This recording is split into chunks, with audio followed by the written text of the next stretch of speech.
शुभ दसरा मित्रांनो. दसरा म्हणजेच विजयादशमी या दिवसाचे 4 प्रकारांनी महत्त्व आहे. कारण या दिवशी दुर्गा मातेने महिषासुराचा वध करून वाईट प्रवृत्तीवर विजय मिळवला, हे एक. आणि दुसरा, याच दिवशी प्रभू रामचंद्राने रावणाचा वध करून वाईट प्रवृत्तीवर विजय मिळवला. 3. याच दिवशी पांडवांनी आपला अज्ञातवास संपवून वाईट प्रवृत्तीवर विजय मिळवला. आणि 4. रावणवधाचा आपल्या शरीर आणि मनाशी संबंध दाखवलेला आहे.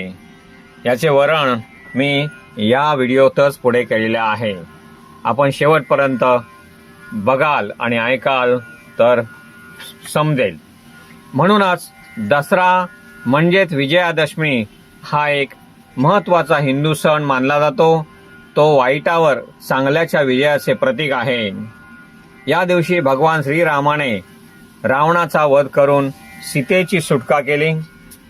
या दिवशी रावणाचे मोठे पुतळे जाळले जातात, जे वाईट गोष्टी आणि अहंकार यांचा नाश करण्याचे प्रतीक आहे. या सणात शस्त्र आणि सरस्वती देवीची पूजा केली जाते. विद्यार्थी आपली पुस्तके आणि शस्त्रे यांची पूजा करतात. दसऱ्याच्या दिवशी आपट्याची पाने सोने म्हणून एकमेकांना वाटली जातात. हे संपत्ती आणि समृद्धीचे प्रतीक मानले जाते.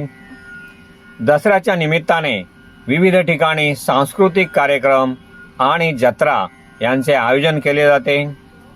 विजयादशमीला एखाद्या नवीन कार्याची सुरुवात करतात, जसे नवीन वाहने घेणे, वास्तू घेणे, कपड्यांची खरेदी करणे, सोन्या चांदीची खरेदी करणे इत्यादी.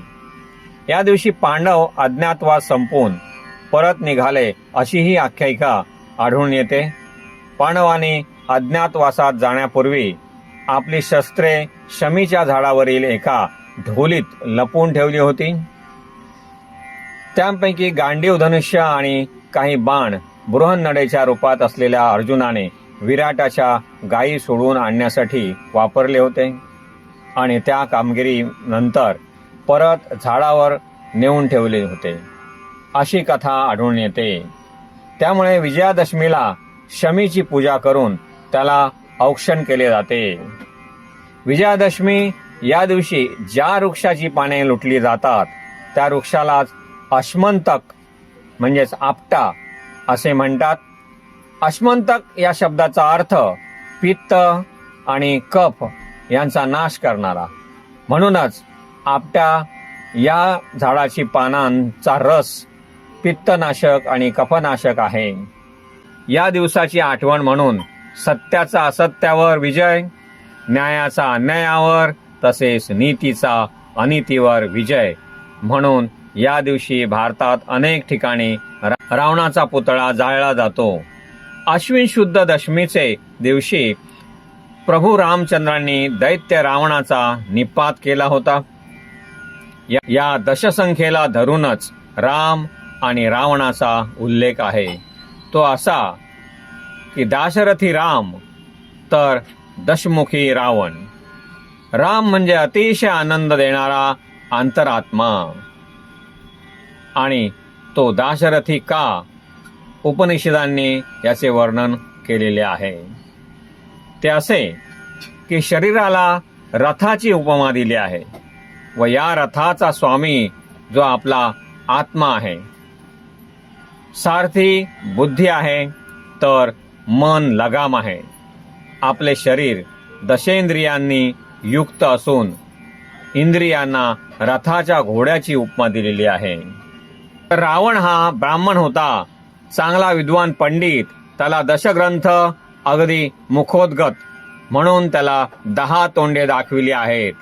या 10 इंद्रियांपैकी एकाच इंद्रियावर संयम साधणारा साधक एकरथी, तर दशेंद्रियांवर संयम साधणारा दाशरथी तो भगवान रामचंद्र.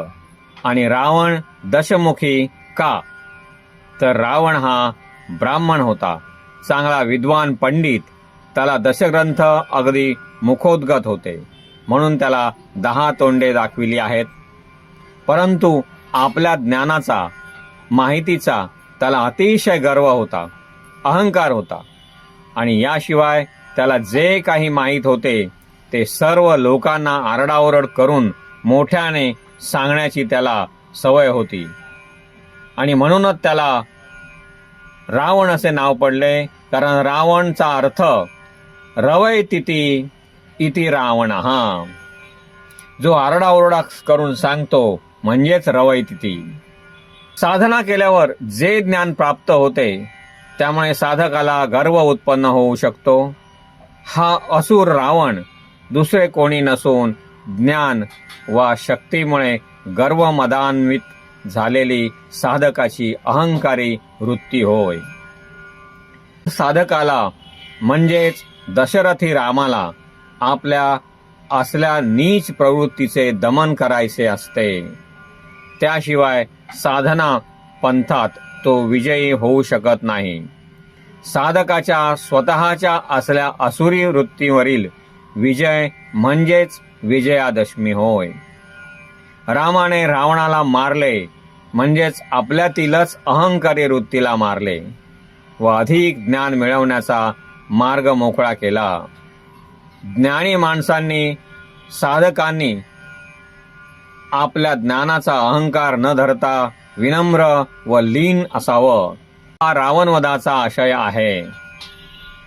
साधारण मानवाच्या मर्यादा वा सीमा उल्लंघन करून साधकाला सीमोल्लंघन करायचे असते आणि ज्ञानाचे सुवर्ण प्राप्त करून सर्वांना वाटायचे असते. विद्येची देवता मानल्या गेलेल्या सरस्वती देवीचे पूजन या दसऱ्याच्या दिवशी विशेषत्वाने केले जाते. याच दिवशी अपराजिता देवीची पूजा करतात. दसऱ्याच्या दिवशी गावाच्या सीमा ओलांडून जाण्याची प्रथा प्रचलित आहे. लोक या दिवशी परस्परांना सोने म्हणून आपट्याची पाने देतात.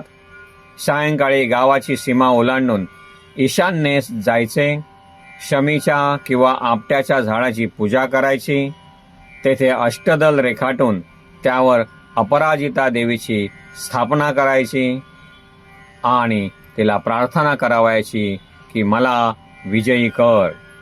त्यानंतर योद्ध्यांनी शस्त्रपूजन, व्यापाऱ्यांनी व्यापारासाठी प्रयाण व विद्यार्थ्यांनी सरस्वती पूजन करायचे, अशी प्रथा होती.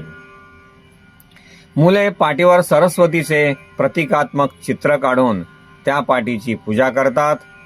पुस्तकांची आणि वह्यांचीही पूजा केली जाते.